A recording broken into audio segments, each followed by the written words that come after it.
ఈరోజు పూజ వెళ్ళింది.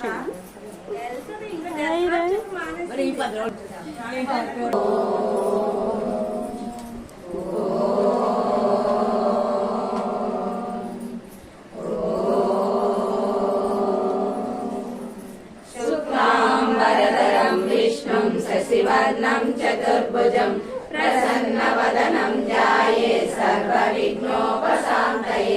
గురు బ్రహ్మా గురు విష్ణు గురుదేవో మహేశ్వర గురు సాక్షాత్ పరబ్రహ్మ తస్మై శ్రీ గురవే నమః.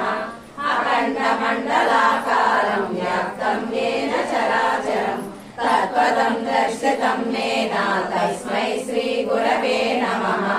నారాయణ చేద్రూప ఓ